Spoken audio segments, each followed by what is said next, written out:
So they say, dance for me, dance for me, dance for me, oh. I never seen anybody do the things you do before. They say, dance for me, dance for me, dance for me,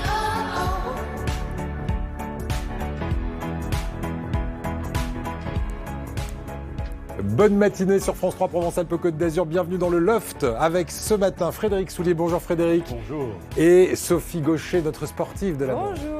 Comment ça Bonjour va les garçons. Alors, notre formidable du jour aujourd'hui est un passionné, un véritable fou de bateaux. Il a créé une association qui permet de retaper des bateaux qui sont voués à l'abandon, à la destruction. Il en fait des petits bijoux. Il en est à son 115e bateau à peu près. Il m'a dit qu'il avait arrêté de compter à partir de ce moment-là. Notre formidable du jour, on l'accueille comme il se doit. Voici Thierry Ponce. Bonjour Thierry. Comment ça va ? Ça va bien. Voilà, un passionné de bateaux depuis, j'allais dire depuis toujours, depuis l'enfance ? Depuis toujours. Ouais, 13-14 ans. On va découvrir votre parcours. Vous auriez pu être vigneron en Bourgogne puisque vous êtes né dans cette région. Vous allez nous expliquer dans un instant comment vous découvrez la mer, un peu sur le tard d'ailleurs. Comment vous avez cette envie d'aller sur des bateaux et de construire des bateaux. C'est passionnant. Restez bien avec nous. On a de belles images aussi à vous montrer des chantiers navals et puis aussi de ces fabrications, de ces restaurations que vous faites des bateaux. Mais juste avant, on va faire un petit tour de table, si vous voulez bien, pour vous présenter Frédéric Soulier. Alors, on parlera de bateaux de tradition. Vous nous parlez de tradition pure. Oui, on va parler des rameaux.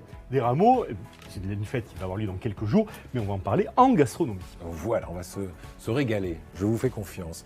Après avoir pris peut-être quelques grammes, on va les perdre avec Sophie Gaucher. Vous êtes un peu sportif, Thierry ? Oui. Oui, enfin, c'est du sport aussi, hein, le chantier naval, parce que c'est toute l'année, toute la semaine pour vous. On va travailler quoi exactement ? Du cardio aujourd'hui, on va renforcer notre cœur, notre système cardiovasculaire et notre système respiratoire. Voilà, notre pompe. Vous nous direz combien elle travaille par jour, cette pompe ? Par jour, je vous à dis ça tout à l'heure. Thierry Ponce, on va découvrir votre parcours. Je le disais qu'il aurait pu être celui, pourquoi pas, d'un vigneron en Bourgogne. Vous n'étiez pas du tout voué à un métier marin de là où vous êtes né. Non, mais non, effectivement, au milieu des champs de blé, il y avait peu de chance. Alors, d'où est venue cette passion ? Comment est-ce que vous découvrez la mer ? Vous me dites, au départ, ça vient de la télévision. Exactement. Et à cette époque-là, bon, j'ai 60 ans maintenant, donc à cette époque-là, on était, il y avait la télévision qui commençait à arriver chez nous, en Bourgogne. Et puis, il y avait deux émissions fabuleuses. Il y avait Cousteau, qui nous est arrivé avec ses émissions, l'Odyssée du commandant Cousteau. Et puis, il y avait Thalassa, avec plein de choses sur la mer. Alors, si vous voulez bien, on va s'arrêter sur une de vos personnalités inspirantes. Vous venez de donner son nom, c'est le commandant Cousteau. Parce qu'au-delà de l'avoir vu à la télé, au-delà du fait qu'il vous a fait rêver, vous avez fini par travailler avec lui. Expliquez-nous comment ça s'est fait. Alors oui, effectivement, donc, quand j'ai commencé à travailler au chantier naval de Beaulieu, on entretenait un bateau qui s'appelait la Vinaretta Singer, qui est un bateau qui lui servait pour toutes ses missions en Méditerranée. C'était un bateau qui faisait 26 mètres et qui était voué à ces expéditions. Ouais. Donc on l'a restauré, puis à un moment on s'est retrouvé à être avec lui et c'était assez sympa. Ouais. Frédéric, Sophie, quand on parle d'un marin emblématique français, vous pensez à qui par exemple ? Il y en a plusieurs, mais j'ai envie de dire Éric Tabarly, évidemment. C'est vrai que... Je dirais François Gabard. Eh oui, voilà, parce qu'elle est un peu plus jeune que nous, ça se voit. C'est vrai, ben voilà. Alors, Éric Tabarly, effectivement, là aussi, c'est une personnalité qui vous a inspiré. Et là encore, vous l'avez rencontré. Et vous avez fait des choses avec lui. Oui, alors, ça, c'est vraiment, pour moi, le personnage mythique. Et puis, une personne qui a toutes les facettes des gens admirables, voilà, parce que il a rencontré un gamin qui avait 20 ans et qui voulait faire organiser une course de vieux bateaux, classiques dans le port de Nice. Et puis, il a été le parrain de la première course qu'on a organisée, premier rassemblement de bateaux anciens dans le port de Nice, voilà, à l'époque. Et donc, c'était super pour moi de l'avoir. Parce que ce gamin, c'était évidemment vous, Thierry Ponce. Alors, on va justement parler du gamin que vous étiez. Vous découvrez la mer sur le tard. Vous avez à peu près 13 ans. Et là, vous arrivez sur la Côte d'Azur, dans notre région. Comment ça se fait? C'est quoi? C'est vos parents qui vous emmènent en vacances sur la Côte d'Azur pour la première fois? Vous voyez la mer? Oui, on arrive avec par la RN7. Ouais. Eh oui. Pas l'autoroute. Pas encore l'autoroute. Donc c'était déjà une mission. Et puis, ou même si elle y était peut-être. Oui, elle y je pense était, mais elle y était. C'était dans les années quoi, 60 non, 76, 70. Ouais, c'est ça. Oui, elle y était, je confirme. Mais mes parents, ils n'avaient pas les moyens de la prendre. Donc on prenait les petites routes. Descendait par les petites routes. Et puis du coup, j'arrive à Nice. Et puis voilà. Puis en allant se balader sur le port de Nice, il y a une association qui s'appelle La Mouette, qui a une énorme exposition, et déjà à l'époque, il y avait une énorme exposition de tous ces pointus, et je trouve ça fabuleux, quoi, et j'en vois plein qui sont en mauvais état, puis il y a un gars qui travaille sur le quai, qui restaure ces bateaux, et c'est un charpentier de marine, et puis voilà, puis c'est comme ça que commence la... Et oui, parce que depuis l'âge de 14 ans, Frédéric et Sophie, notre invité est charpentier de marine. C'est-à-dire qu'à 13 ans, vous découvrez la mer Méditerranée, vous ne l'avez jamais vue jusqu'à présent, la mer, et à 14 ans, vous êtes fixé, vous êtes déjà dans un métier. Qu'est-ce qui vous plaît tant dans ce métier pour, encore aujourd'hui, être à la tête d'une association pour réparer des vieux gréements? Ce qui est magique, c'est d'arriver, de trouver... une épave ou un bateau ou quelque chose qui est même au fond de l'eau directement, de renflouer ce bateau, de le sortir de l'endroit où il est destiné à mourir et de lui redonner une vie, quoi. C'est juste magique, quoi. Dans un instant, on va découvrir avec vous ce qu'est cette association. On a vu quelques images de votre chantier naval. C'est un chantier naval associatif dans lequel vous avez en permanence des bateaux qui sont, comme je le disais, voués à être abandonnés, à être détruits, que vous restaurez et que vous remettez sur l'eau. Ce sont de véritables petits bijoux flottants qui en sortent. On ira justement visiter ce chantier naval dans un instant, mais juste avant, il aurait pu nous parler de rames aujourd'hui pour coller au sujet. Non, il reste dans la tradition, mais on va parler des rameaux avec vous. Et en plus, on va aller faire une balade gourmande avec ces rameaux, Frédéric. Oui, et oui, vous le savez que le dimanche de Rameaux, le 24 mars, et c'est dans le calendrier liturgique chrétien, le dernier dimanche du carême, donc le dimanche qui précède celui de Pâques et qui marque l'entrée dans la Semaine Sainte. Alors, la tradition chrétienne veut que l'on emporte, après la messe en provençal, les rampau, donc les rameaux bénis du buis, du laurier, des palmes tressées et bien sûr l'olivier, signe de paix et d'abondance, pour orner les croix des maisons. Alors, cette tradition rappelle l'entrée triomphale du Christ à Jérusalem sur un sol jonché de végétaux divers au milieu d'une foule brandissant les palmes. C'est un signe de vitalité, le rameau. Alors, autrefois, il était déposé sur les tombes ou exposé dans le foyer. Aujourd'hui encore, comme vous le voyez sur ces images, dans toutes les églises de la Côte d'Azur, c'est la fête des rampau. Voilà, vous connaissez cette fête sur la Côte d'Azur. Je ne sais pas si en Bourgogne ça se faisait, mais... Oui, ça se faisait aussi. Ouais, c'est une grande tradition évidemment chrétienne. Alors pour les rameaux, ce qui est bien avec Frédéric, vous allez voir, c'est que dans sa chronique, il arrive à mêler à la fois le patrimoine, la culture et la gastronomie. Alors on va se régaler avec des recettes issues justement de cette tradition des rameaux avec vous. Oui, alors autrefois, les enfants présentaient des rameaux qui étaient ornés de fruits confits, surtout dans le Vaucluse, et la richesse de la famille se voyait justement à la taille des rameaux et à la grosseur des fruits confits. Mais à table, le dimanche des rameaux en Provence, excusez-moi, c'est pois chiches obligatoire. Alors, la tradition remonterait au XVIIe siècle, une coutume justifiée par plusieurs explications. La première, le Christ aurait traversé un champ de pois chiches ce jour-là. Je n'y étais pas, je ne peux pas vous l'affirmer. Pour d'autres, la consommation évitait d'être touchée par les fluroncles ou la teigne. Enfin, d'autres y voyaient, on va dire, le souvenir de l'arrivage à Toulon d'un navire qui n'était bien, il était rempli de pois chiches, un mois de la famine. Alors, il y avait une grande disette à ce moment-là, sur la région. Il y a eu une épidémie de peste qui pouvait arriver. Le jour des rameaux, 3 navires italiens pénètrent dans le golfe de Fréjus, à leur bord, une cargaison de pois chiches. Pour les furoncles, ça marche vraiment? Oui, bien entendu, vous testerez. Et chacun, voilà, évidemment, on veut y voir une intervention divine. Alors, à Toulon, c'était 3 bateaux. Autre version de la légende, à Marseille, l'arrivée de 6 navires. À Marseille, c'est toujours un petit peu plus. 6 navires chargés de Oui, pois c'est comme la chiches sardine, oui. qui accostent et qui permettent de nourrir et de sauver le peuple marseillais. De quoi donner ses lettres de noblesse à cette petite légumineuse, symbole le plus souvent d'une nourriture un peu pauvre, un peu frustre, un peu grossière, surtout l'image d'un simple esprit. On nous dit qu'il a un pois chiche dans la tête.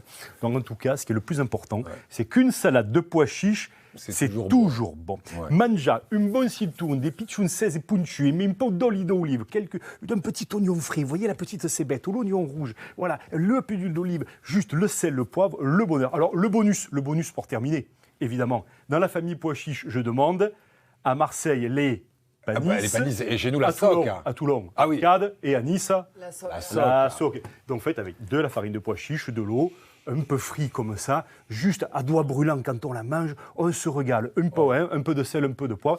Le bonheur absolu avec les pois chiches. Et ça coûte pas cher. Voilà. C'est très bon pour la santé, n'est-ce pas Sophie? Plein de protéines, de fibres. Ouais, ben oui. Sophie qui est coach de sport et presque diététicienne bientôt. Voilà. Et vous avez noté que ce sont les bateaux qui ont sauvé de la famine. Oui. Alors 3 à Toulon, 6 à Marseille et peut-être une douzaine à Beaulieu, c'est pas exactement. Je sais pas où est la surenchère. Voilà. Non, je dis chez nous tout à l'heure, c'est parce que Cagnes-sur-Mer, c'est monsieur, on est voisins. Thierry Ponce est notre invité. Alors comme promis, on va partir pour Cagnes-sur-Mer pour aller découvrir votre chantier naval et par la même occasion cette association. Vous la créez en 1995, cette association. Il y a une bonne raison à ça. C'est là encore la passion qui va l'emporter. Entre l'âge de 14 ans et l'âge de la trentaine, vous avez une entreprise qui vous appartient quand vous avez la trentaine. Qu'est-ce qui se passe? Pourquoi vous créez cette association? Je crée déjà cette association parce que autour de moi, il n'y avait rien qui correspondait à ça, mais puis parce que j'avais eu un souci de santé avec des problèmes d'hernie discale qui m'avaient cloué au lit, qui m'avaient paralysé et j'ai réappris à marcher pendant 2 ans pratiquement. Ouais, donc c'était pas anodin. À l'époque, donc, vous aviez une société plutôt florissante, un chantier naval. Vous occupiez de yachts de luxe sur la Côte d'Azur. Et vous étiez installé à Nice à cette époque? Oui, alors on avait l'atelier qui était à Nice, mais surtout on travaillait sur le chantier naval de Beaulieu. Là, vous ne pouvez plus travailler, donc l'entreprise cesse son activité. Et en 1995, je le dis, la passion est plus forte. C'est pour ça que vous allez démarrer cette association. Alors pour comprendre comment elle fonctionne, cette association, on va découvrir tout de suite votre chantier naval sur lequel Hugues Nicolas, notre confrère de France 3 Côte d'Azur, est venu faire un tour. Regardez. C'est un joyeux capharnaüm, un temple dédié à l'autoconstruction, un chantier naval associatif où des passionnés par dizaines redonnent vie à de vieilles planches. Parmi eux, Tonin. Il s'est lancé dans la restauration complète d'un bateau de pêche de 10 mètres de long, une épave récupérée gracieusement, un cadeau chronophage. Ça dépend du temps qu'on a, ça dépend parce que, comme tout le monde, on a un travail, Après, voilà, c'est des restaurations qui peuvent mettre entre 7 et 15 ans, suivant les gens, suivant le temps qu'ils ont, suivant beaucoup de choses, quoi. Moi, ça fait 8 ans, 9 ans maintenant. On le met à l'eau quand, ce bateau? D'ici 2-3 ans, j'espère. L'association compte 300 membres et pas seulement des propriétaires. Il y a aussi des passionnés bénévoles qui viennent de temps à autre donner un coup de main pour sauvegarder ce patrimoine maritime. Voilà comment ça fonctionne. 300 membres qui passent tout leur temps libre quasiment à restaurer ces bateaux. Ils viennent d'où d'abord ces bateaux? C'est des bateaux, souvent on m'appelle en me disant, voilà, il y a un bateau sur le port, il va être détruit. Qu'est-ce qu'on en fait? Vous les récupérez généralement pour 0 ou l'euro symbolique? Oui, ouais. On peut même nous aider à les enlever, à prendre en charge une partie du transport et des choses comme ça. Et vous allez les remettre à neuf. Dans le reportage, ça nous a tous saisis, entre 7 et 15 ans pour un bateau. Vous me dites parfois c'est plus. Par exemple, le monsieur qu'on a vu là m'a dit ça fait 23 ans qu'il est sur le chantier sur un bateau. Oui. C'est incroyable. Parce que vous avez combien de bateaux que vous réparez en simultané, en parallèle? Alors, il y a toujours une dizaine de bateaux en restauration sur le chantier, à peu près. Ouais. Mais Antonin, là, qu'on voit sur les images, il est arrivé en stagiaire des ateliers de l'enfer de Douarnenez, là, un stage de charpente de marine. Ouais. Il est arrivé pour un stage de 3 semaines. Il m'avait dit qu'il cherchait un bateau. Je lui ai dit, tiens, il y en a un. Et puis voilà, il est parti là-dedans. Et depuis, il a fait des enfants, une vie, un métier. Il travaille dans le cinéma. D'accord. Aussi, il fait de la décoration. Et le but, c'est uniquement de se faire plaisir à réparer et ensuite d'aller un peu naviguer, mais c'est pas par exemple pour partir faire le tour du monde, parce que ces bateaux ensuite, ce sont des bateaux, vous appelez ça des bateaux partagés. Comment ça fonctionne une fois qu'ils sont réparés, ces bateaux? Antonin, lui, son rêve, c'était de prendre le bateau, de partir, et c'était son bateau, donc ça n'a rien à voir. Et nous, ensuite, lui, il avait vraiment envie. Il avait l'envie de ça, il l'a toujours. Hein, il va, j'espère, partir l'année prochaine. Je pense. Ça y est, le bateau est fini. Ouais. Là. Et ça, c'est super. Mais après, moi, c'est l'analyse de comment réussir à sauvegarder ce patrimoine maritime et à le transmettre. Le problème des bateaux que l'on donnait à des tas de gens, c'est qu'ensuite, les gens, quand ils se lassaient du bateau, soit ils le détruisaient, soit ils le vendaient, soit on perdait la visibilité là-dessus. Donc, en faisant un bateau partagé, le bateau reste propriété de l'association, il est co-utilisé par différentes personnes. Et il y a un modèle économique qui permet de rendre la mer accessible à tous. Parce que l'important, c'est aussi que l'argent ne soit pas le seul vecteur. Voilà, c'est vraiment la passion qui vous unit tous. Et après, c'est profiter, vraiment se faire plaisir avec ces bateaux. Frédéric. Oui, une petite question, Thierry. Vous dites l'argent n'est pas le moteur, évidemment, mais un bateau à voile, donc j'ai vu principalement, il y a des vedettes aussi à moteur, mais ce sont toujours des coques bois. Et il me semble, je crois qu'il n'y a pas de coque en résine ou coque polyester, principalement coque bois. Ça coûte cher, le bois spécial marine, il faut le traiter. C'est un bois qui coûte cher à l'achat, quand même. C'est... La voile, le bateau, le yachting, c'est un sport de riches. C'est une danseuse qui coûte cher. C'est une danseuse qui coûte cher. On a des bateaux qui valent jusqu'à... là maintenant... des bateaux qui valent 200, 300, 400 000 euros. Mais pour autant, les 300 membres, là, ne sont pas des gens riches. Mais forcément. Non. C'est ça la force d'une association, c'est que... Il y a une belle solidarité. C'est ce que vous me disiez quand on a préparé cette émission. Dans ce milieu de passionnés de bateaux, tout le monde s'entraide pour que ça coûte le moins possible et qu'on se fasse plaisir. Mais... En fait, tout part dans l'achat des matériaux et pas dans la main-d'œuvre, en fait. C'est ça. Alors, tout... Moi, ce que je veux surtout dire, c'est ça. C'est que une aventure, là, c'est sympa, je viens dans une belle émission, mais en définitive, toute cette aventure, elle n'est possible que parce que je suis entouré de gens formidables.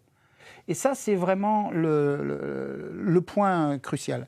Les gens, il faut faire les choses pour pouvoir les transmettre aux générations futures. Il ne faut pas vouloir faire les choses pour soi-même. Si vous êtes là pour faire les choses pour vous-même, vous allez faire une restauration une première fois, quelques petits éléments, vous allez faire un carénage une année, une deuxième année, la troisième année, vous allez en avoir marre. Nous, les bateaux, on les entretient depuis 20 ans. Et depuis 20 ans, on refait la même chose sur chaque bateau. Tous les ans, on refait exactement la même chose. C'est fastidieux, c'est ennuyeux, c'est sale, c'est physique. Ouais. Mais en tout cas, c'est ce qui va nous permettre de transmettre ces bateaux. Voilà. Et tout le monde peut venir vous voir et décider de se mettre à restaurer un bateau dont il pourra profiter ensuite. On verra comment ça marche dans un instant. Mais juste avant, on va aller du côté de notre coach sport, Sophie Gaucher, qui a décidé de nous faire un entraînement cardio alors aujourd'hui. C'est ça, je vais vous faire suer un tout petit peu. Parce que sur les chantiers, à mon avis, on transpire aussi d'une autre manière et le cardio est mis aussi à rude épreuve parfois, oui. Je pense, parce qu'il faut pousser, tirer, etc. Alors, j'imagine, beaucoup de travail de haut du corps. Aujourd'hui, ça va être plutôt le bas. On va faire travailler nos quadriceps, nos ischio-jambiers, nos fessiers pour faire monter donc le cardio. Donc, juste pour vous rappeler que le cœur est un organe vital du coup de notre corps qui va avoir à peu près 100 000 pulsations par jour. C'est incroyable. Ouais. Il ne faut pas le dire comme ça, il faut le souligner, le ressouligner. C'est ça. Et donc, il agit comme une pompe. Donc, en fait, cette pompe va envoyer du sang dans lequel va se trouver de l'oxygène qui va être envoyé à nos muscles et à notre cerveau. Et je vous propose aujourd'hui 3 exercices avec 2 intensités à chaque fois pour chaque, à voir si vous avez beaucoup d'énergie ou si vous êtes en plus petite forme.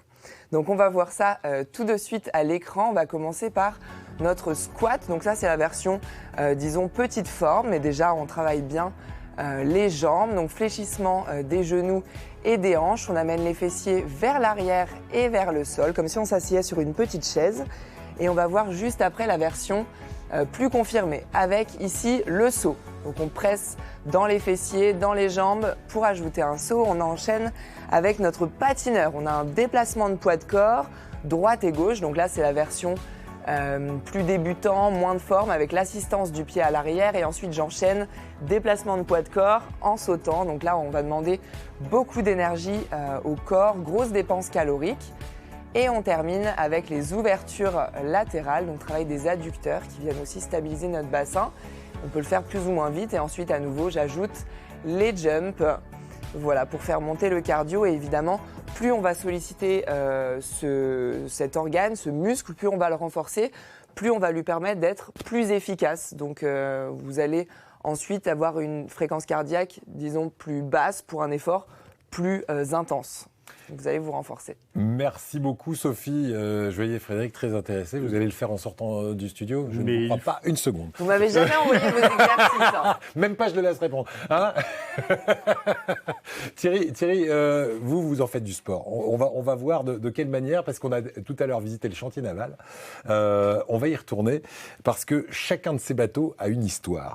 J'aimerais que vous nous racontiez par exemple l'histoire de la Césarine ou du Guam. Alors on va regarder ces images. Vous reconnaissez ce bateau ? Ah oui, très bien, oui. Ça, c'est la Césarine. Alors, comment vous l'avez récupéré et comment vous l'avez restauré à ce point, ce bateau ?